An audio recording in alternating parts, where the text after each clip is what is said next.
Ivan, good morning. Kabilang itong Araneta Avenue dito sa mga kalsada sa Quezon City na binaha matapos nga makaranas ng malakas na buhos ng ulan kaninang pasado alas 2:30 na madaling araw.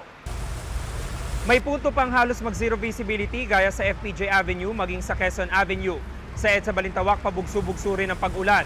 Gutter ang baha southbound lane ng EDSA malapit sa Dario Bridge na iniwasan ng ilang motorista. May pagbaha rin sa isang bahagi ng Araneta Avenue. Sa Quezon Avenue, corner Biak na Bato Street, dahan-dahan sinuong ng mga motorista ang baha. Wala namang makadaan sa Banawe Street, corner NS Amoranto Street, sa taas ng tubig. Ganyan din ang sitwasyon sa Santo Domingo Avenue kung saan tumirik ang isang SUV. Humingi ng tulong ang mga sakay.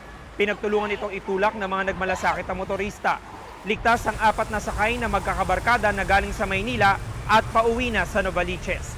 Samantala, Ivan, mahigit nga sa 5,000 at 200 mga residente yung nananatili sa iba't ibang evacuation centers dito sa Quezon City dahil pa rin sa banta ng pagbaha dulot ng habagat. Bakas pa sa pader ng bahay ng pamilya ni Elmera ang taas ng tubig na naranasan nila kahapon sa Area 5 Sitio Veterans Barangay Bagong Silangan, Quezon City. Kagabi abala sa paglilinis ang kanyang asawa na si Joel ng mga gamit na nalubog sa bahat na puno ng puti. Hindi ko po kasi akalain na papasok po kaagad kasi po pahinto-hinto po yung ulan. Tapos bigla po lumalakas po ang ulan. Sa ibang bahagi ng Sitio Veterans, lubog pa rin sa tubig ang ilang bahay. Binahamag ang mga taniman ng gulay na malapit sa ilog. Ang baha umabot pa raw ng lampas tao sa kasagsagan ng malakas na buhos ng ulan. Mabilis namang itong humupa. Gaya na nakuna ni Liza sa labas ng kanilang bahay. Naabot baywang ang tubig bandang alas 4 ng hapon kahapon. Makikita na nakabalot sa plastik ang kanilang mga gamit. Ang bilis ng tubig. Ang bilis pagdating ng tuhod, biglang hanggang bewang na kaagad.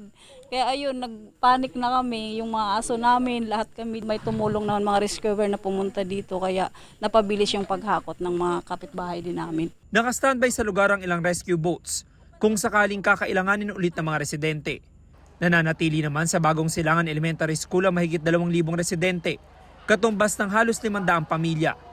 Doon lumikas si Emily kasama ang kanyang 2 anak matapos pasukin ng tubig ang kanilang bahay sa area ng Tumana.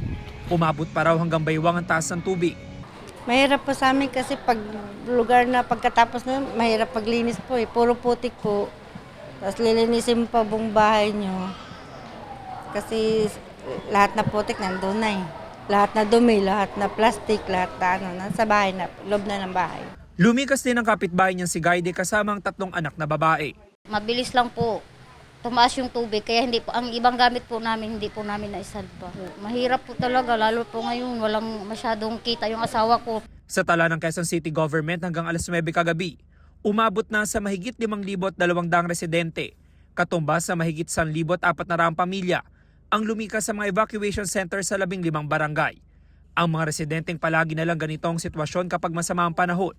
Umaasa na mabibigyang solusyon ng pamahalaan ng mga pagbaha.